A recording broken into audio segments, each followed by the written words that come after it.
In this video, we will reproduce a first-hand account of the 1686 French assaults on the forts of the Hudson's Bay Company, commanded by Captain Pierre de Troye, Chevalier de Troye. This French-language journal was first published in 1918, 230 years after it was first penned, in a volume edited by the Abbé Ivanhoe Caron. We will present excerpts of this journal, which, through the use of AI technology, have been translated into English for the first time in history.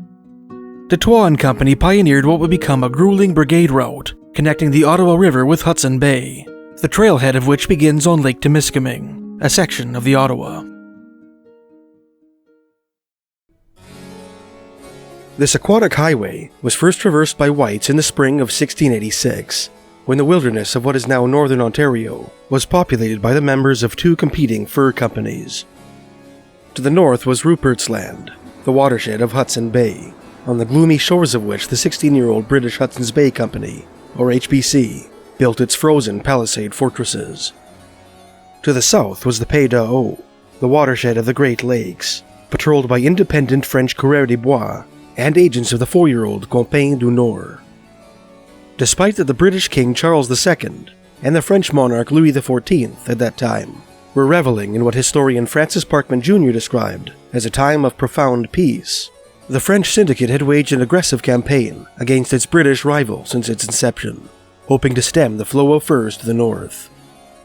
After the establishment of a trading post called Fort Sainte-Anne on a now vanished island in Lake Temiskaming at the mouth of the Montreal River, a company of French Marines and French-Canadian militiamen under the command of Captain Pierre de Troye, Chevalier de Troye, traveled north up the lake and further north through the bush, launching what historian Peter C. Newman described as one of North America's earliest and most successful commando assaults on the forts of the Hudson's Bay Company.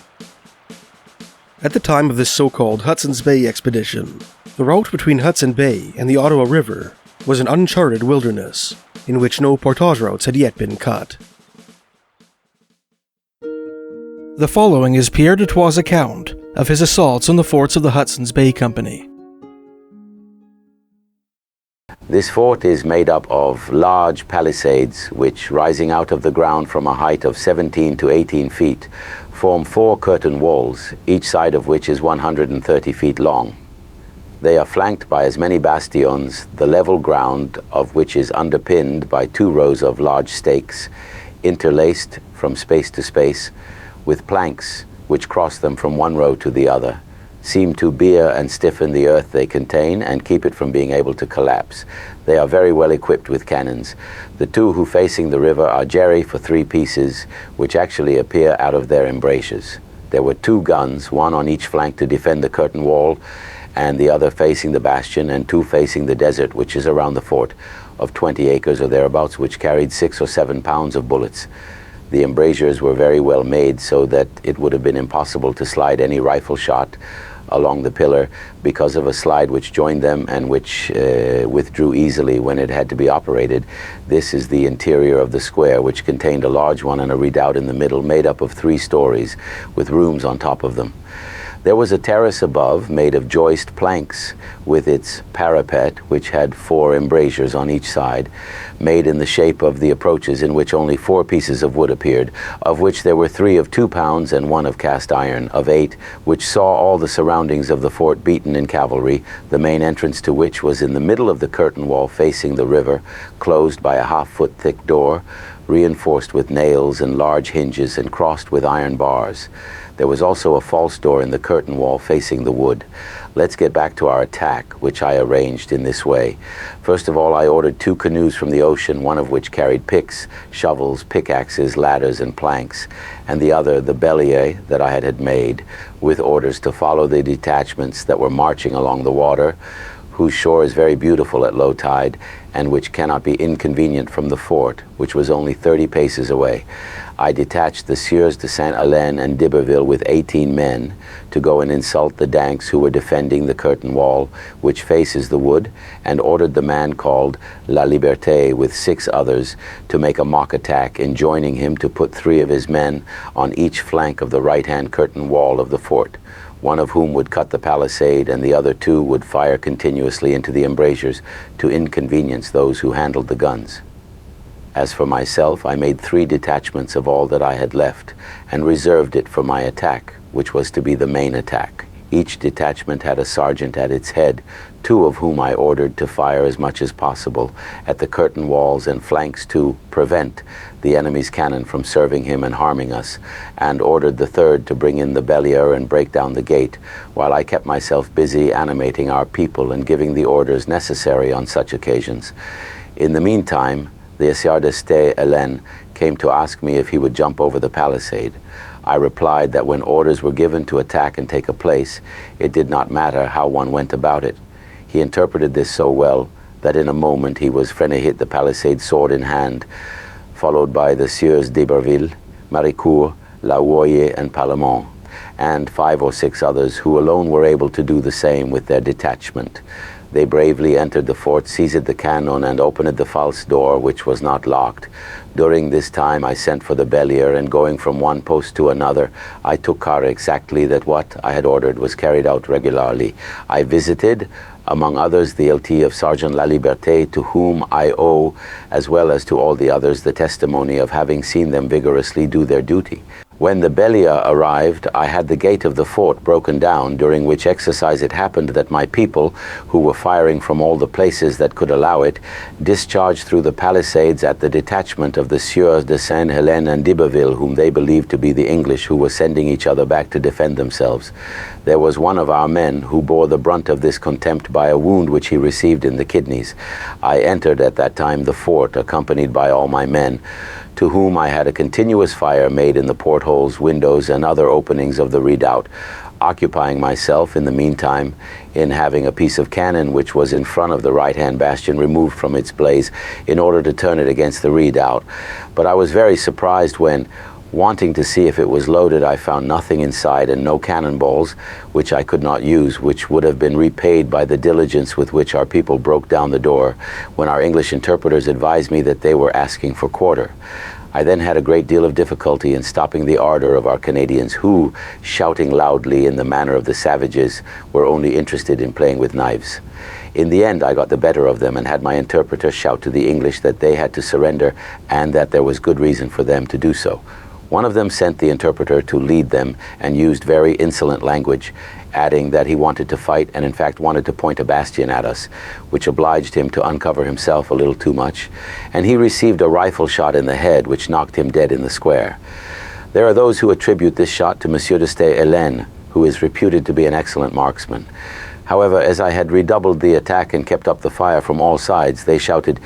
"Quartier tout de nouveau," but the bellier had already put the door in and threw a manery of timber on the ground. The Sieur d'Iberville threw himself in incontinently, sword in one hand and rifle in the other, when an Englishman closed the door, which still held onto its bolts, and then prevented the rest from following the Sieur d'Iberville, who, bickering boldly with his sword at everything in sight, wounded some of the Englishmen in the face and feared his rifle into a staircase where he heard a noise, while another shot from the bellier, completely negating the door, broke it down. All our men entered with swords in hand, and found the English all in shirts and in no way expecting to see any comrades. This is how we took the place from these gentlemen, whose negligence was so great that they had no guard, no sentry, except for mornings, which were of no consequence to them, in that savages passing through by day and by night, the dogs barking at all times. And Monsieur de Troye has already assured me that he found so few obstacles to his discovery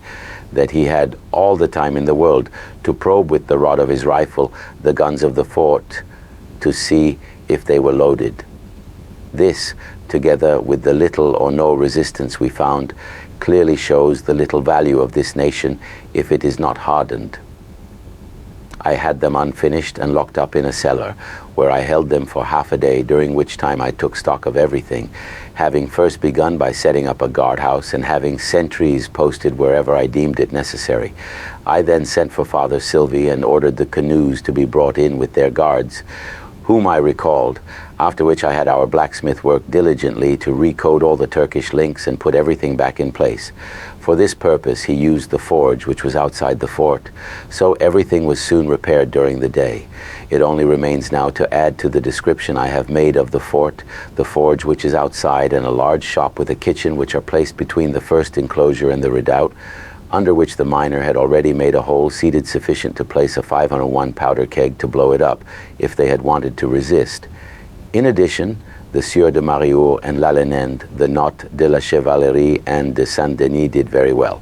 They were part of the detachment commanded by the Sieur de Sainte Helene and d'Iberville, who were also perfectly well seconded by all the other Canadians. The fort was taken in half an hour with 17 Englishmen who were inside, whom I had pulled from the rave where I saw them put and gave them a prison which they did not expect. There was outside the fort about 15 paces, the tip of a bastion, an old building called the Sainte Anne, which at other times had belonged to the French. It had a capacity of 300 tons and had been put there to store the best that could be found and burn the rest. When I went to visit it, it seemed to me to be very suitable as a prison for my English, and I was very happy to demolish the fort. I had effect on the hatches, the Fort Air-les-Boutites, and that same day pulled these gentlemen to the cellar where they were, to put them more clearly inside, with a good sentinel on the bridge, which had day and night correspondence with those of the bastions, and the date shape of the redoubt. On the 21st, 22nd, and 24th, I visited the entire fort, where I found very few supplies, and spent a long time deciding which of the two remaining forts I would attack. I had two reasons to consider. On the one hand, the English whom I had taken masquered that no watch was kept at Fort Rupert, which was 40 leagues away by a very difficult route. From the one we had taken, that there was even less food than where we were, and that the building I mentioned carried very little. On the other hand, it was only 30 leagues to the fort of Quiébichouan, where there was an abundance of food, but also the guard there was very accurate, and the place very well equipped and fortified, with 30 good men and 25 pieces of cannon. I had 30 good men and 25 pieces of cannon there, and the ship that was not to stay at Fort Rupert was to be anchored in front of Quiébichouan, the capture of which became impossible at the time, as I did not have a sufficient gas pole to transport the cannon, which was absolutely necessary for me on this occasion. It is quite true, P. Le Sieur Lallemand offered to have a double one built, but I was short of food. I determined to attack Fort Rupert, which I hoped to remove with the building which molded it, in order to use it with confidence against that of Quiébichouan, giving orders nevertheless for the construction of a double longboat, not being sure of removing this bastinent. My resolution having been taken, I ordered 60 good men, leaving the remainder in the fort which I had taken under the command of the Sieur de Saint-Ouenin, who, not knowing the way any further, gave a local savage to lead us. I read them distribute food as much as I could, and canoes both for their use and to carry picks, pickaxes, shovels, and other necessary munitions, in addition to 2 small cannons without mounts to serve us in need. I then asked Monsieur Sylvie to stay at the fort to refresh himself, and left on the 25th with Monsieur de Sainte-Helene and d'Iberville, followed by our people well deliberated to go to the river Lieupcourt. On the 1st of July, we marched from morning until 10 o'clock. We were obliged to wait until nightfall in order to be able to pass a point, which we could not do during the day without running the risk of being caught by the fort. During all this time, I prepared everything and sent the Sieur de Sainte-Helene to the Discovery, who led with Louvre 2 Frenchmen, and the Savage, who served as our guide. He went with them to a small river which is about a league from the fort, where he left his canoe, a Frenchman and a savage, to wait for us, and went with the other to spend the night around the fort to discover and observe the movements of those inside. The second, the Sieur de Sainte-Helene, having returned from his discovery at 8 o'clock in the morning, assured me that the Hastiment was anchored in front of the fort at half a pistol range from land, the fort being a square flanked by 4 bastions almost similar to the previous one, except that there was no cannon, that it also contained a redoubt of the same construction as the other, with the exception that this one was covered with a flat roof instead of a terrace, and without any parapet, and that it was not directly situated in the middle of the enceinte. The Sieur de Sainte-Helene added that it was fortified with 4 small bastions, which, being raised from the ground to the height of a man, were supported by wooden spikes which protruded from the body of the redoubt, which was much closer to a poucrite than to a bastion, in each of which 2 cannons were mounted, that there was also a ladder supported against the top of this redoubt for fear of fire, and a small building at the other end of the square, where there was a chimney which smoked, and which has not seen in all its discovery any watchman or sentry, either in the fort or on the ship. After a report so well circumstanced, I occupied myself the rest of the day in Liscisa. All things by the attacks which I intended to make thereafter,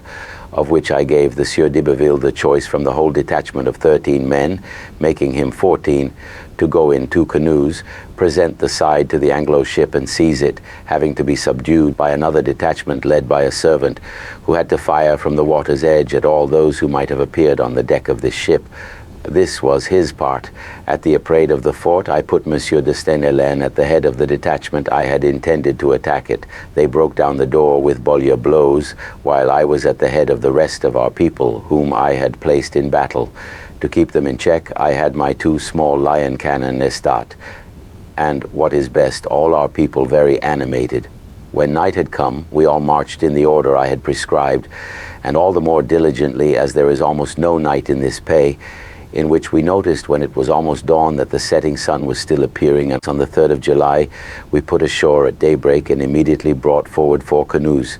2 of which carried the people destined to attack the building, the tools necessary for taking the place, which I had, 440 drunk, unloaded at the same time.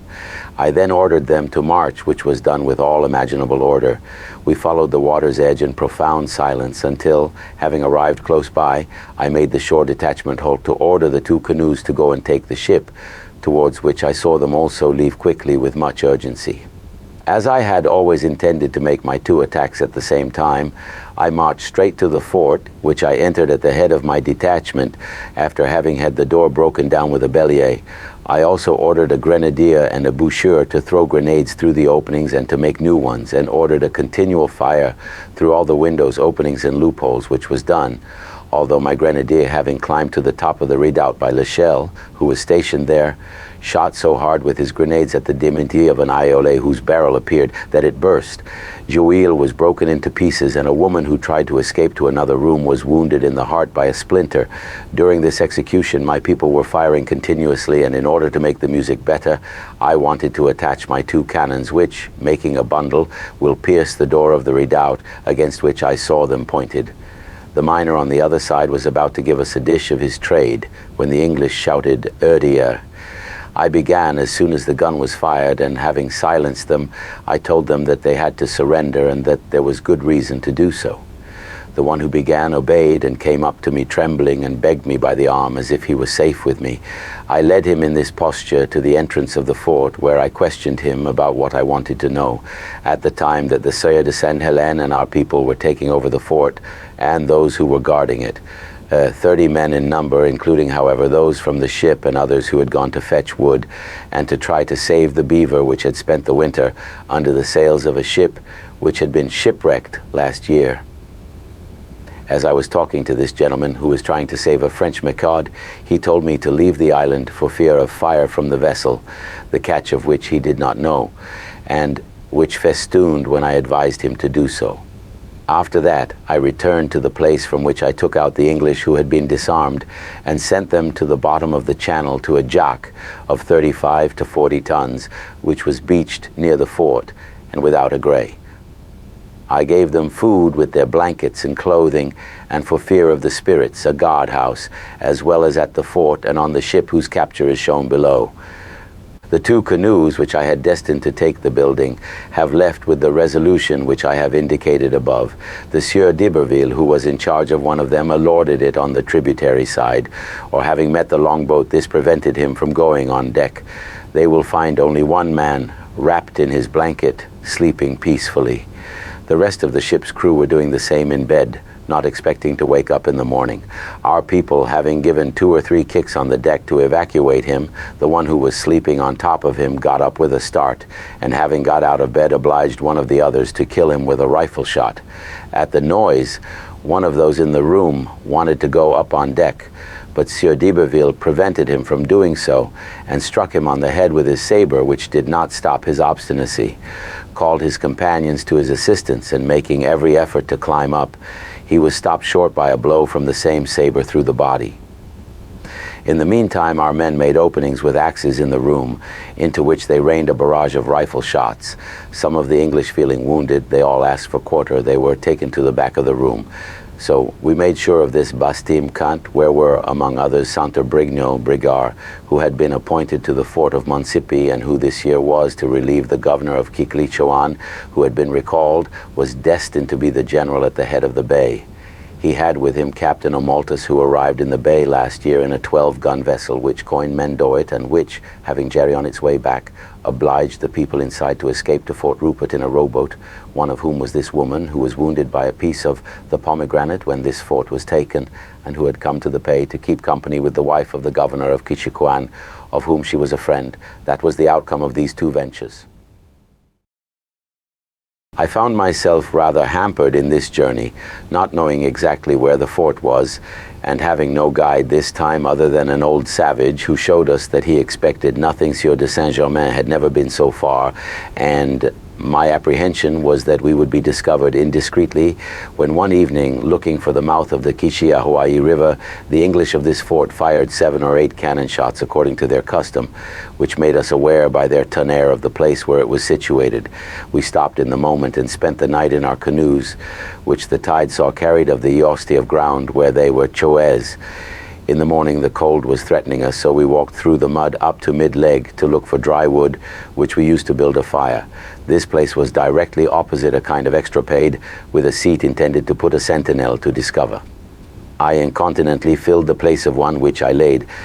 and having put our weapons in esta, I gave 20 good men to Monsieur de Sainte-Hélène to go and discover the fort, which is situated in the recoude of an arm of the river, and the view of which is very good. During this time, we saw our ship under sail. Monsieurs d'Iberville and Lalaine were on board, with Sieur Briguiol, Bridgar, Captain Onultas, outlaw, and this wounded woman that one of our chirurgicans thought, having outside all the flags of the English company. I was taking pleasure in looking at it when the Sieur de Stey-Lilen, who had made his discovery, sent me some of our people to advise me and to lead me to a place which he had found suitable for setting up our camp. I went there immediately, followed by our people, to set up a guardhouse and to post sentries at our ordinary. This place was on the banks of the river and situated in such a way that we could not be seen very easily from the fort. In the evening, the Sieur de Stey-Lilen told me, having returned, that we would do better to go and camp on a headland which is very close to the fort, where we would be under cover. We went there the next day, and the next morning we saw our boat anchored at the entrance to the river. Having arrived at this place, I took 10 men with whom I went through the woods towards the fort, which I considered very comfortable, as it was not within rifle range. I noticed the place where I could put my cannons in the battery, where I could camp, the place in the wood where I would make a communication path from the camp to the battery, but as no one knew better than I the strength of my people, who had plenty of patience and who were falling over themselves for the little we had to live on, and so it would be good to try to exempt them from the work that all undertakings cause them.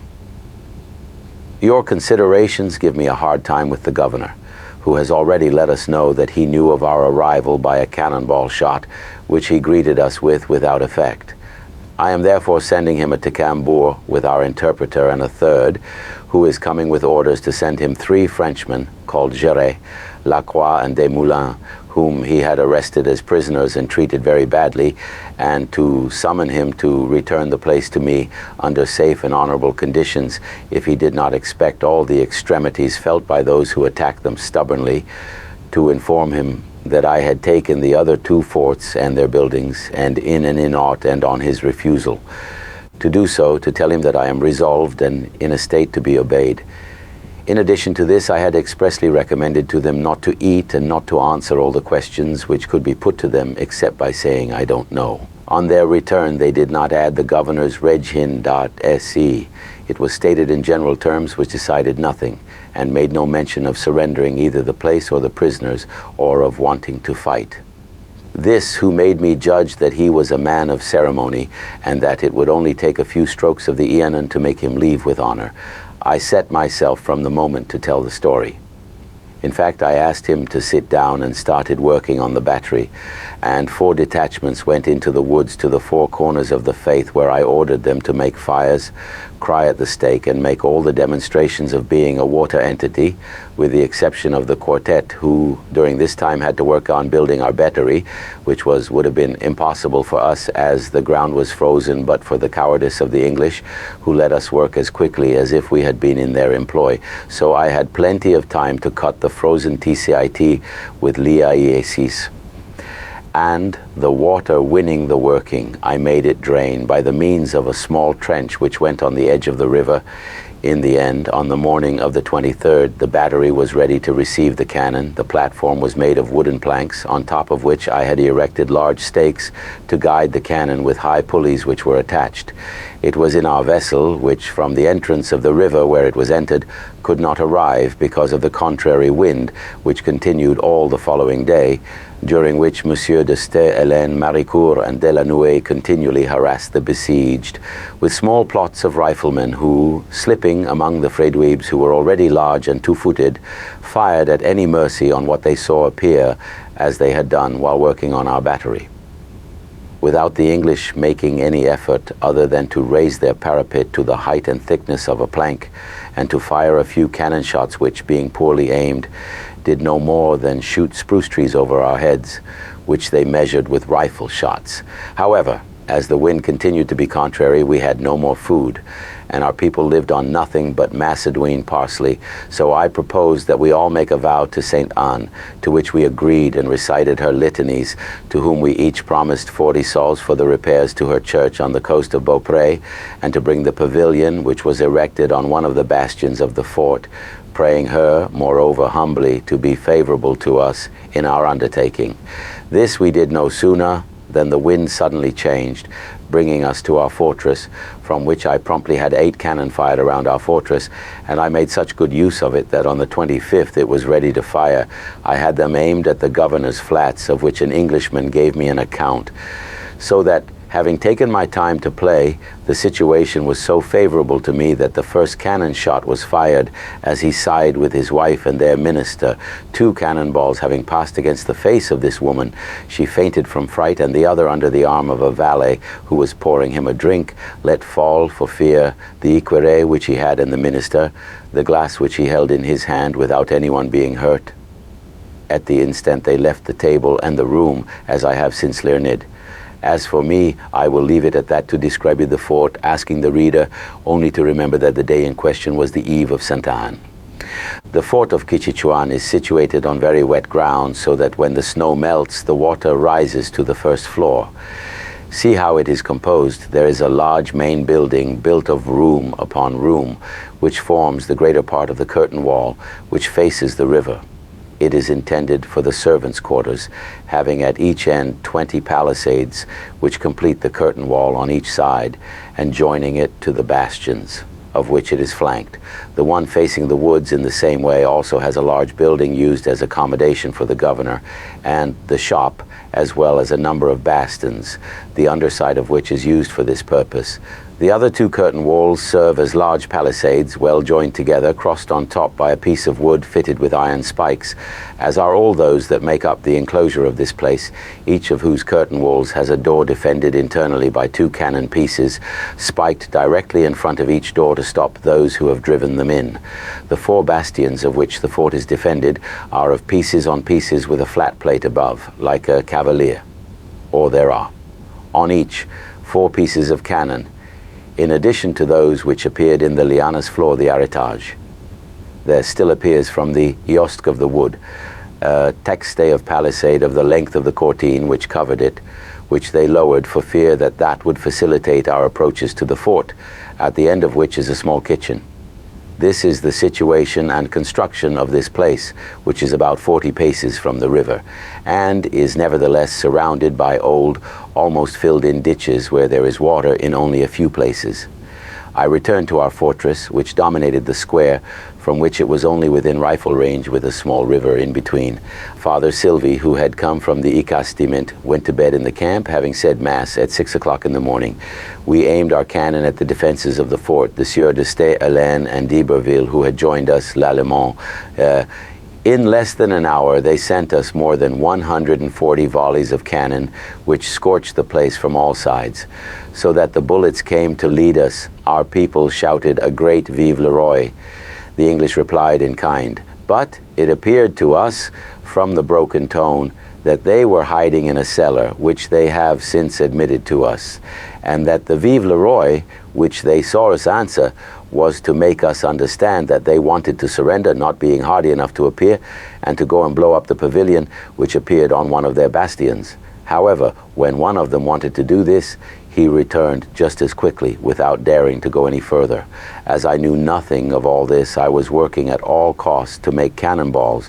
when, after having led very lightly, leading myself alone into the camp to dispel the headache, which was growing worse, and to make it worth my while to quickly reduce this place, a longer resistance of which would have caused the entire ruin of my men, someone came to inform me from our battery that they were beating the Gancade, and we could see people sailing off with a white flag on the water's edge. I think their time has come. I therefore immediately sent an order to the summer guard, had some of the people on the avenue of our camp laid low, and having had 60 of our best men take up arms, I had them line the hedge of the water to wait for this boat and order. When it was advanced, to ask those who were in what they were going to do. I put the rest of our people in the camp with orders to burn and to speak as if they had been part of the world. I was told shortly afterwards that they were about to speak, so I went to meet them with Father Sylvie, not wanting to bring him into the camp for that reason. I found a man who had got out of the boat where 4 others remained, including their tenebor. It was their minister who, holding in his hand half a piquet to which was attached the apron of the maid who serves as their pavilion, was about to pay me a great compliment when, interrupting him, I asked him brusquely the purpose of his coming. He replied, quite disconcerted, that the governor would have liked to have the honor of speaking to me. I told him that he could do so and come to the camp in complete safety. Although, to say the truth, I had no desire to receive him there, for fear that he would discover our uisere, to whom of. When I explained that, the governor would gladly come in a boat halfway between the fort and the battery to confer with me if I were willing to do the same. I loafed, as they say, and finally consented on the pretext that I was willing to gratify the governor. In fact, the minister, making me great reverences, said the governor would meet me in an hour. I told him that if he did not come in half an hour, I would fetch him, which surprised him. He told me with a ministerial air that he had to make him come as soon as possible. In the meantime, I risked arming a longboat, leaving only a small part of it in the camp, and I marched all my people to the battery to stand under arms there on the eve of the fort. 2 pieces of cannon loaded with sticks, cannonballs or bullets, were also aimed, all the other pieces being in the mast and the cannonballs lit, after which I got into the longboat in the same order and number of people as the governor, who, having set sail, always let himself turn in the middle of the channel at the tide. I was kissing him until, having joined me, we threw our grapnel into the water, which stopped us. He approached me with great greetings. He began our conference with a bottle of Spanish wine, of which he was the first to drink to the health of the kings of France and England. I willingly read him reason with those who were with me, among whom was Monsieur d'Iberville. He had several other bottles of liqueurs which, wanting to be regaled, I told them that I had not come there to drink, for I was not lacking in refreshment, and if he wanted to come to the camp, I would make him drink better wine than his, although I seriously only had a chopinck of brandy, which I kept for the last necessity, and asked him what he thought of me. He replied that he was asking me to tell him what I wanted and what my claims were. I told him that since he would not give me back the French, which he had, that I wanted to have the position, whereupon he told me again that he would gladly give it back to me, but that he considered me too generous not to grant him a grace which he saw fit to ask of me. He also told me that I had to give him the articles of surrender which we agreed on, and which we signed on the spot, obliging him to hand over the fort and everything in it to me. Immediately there.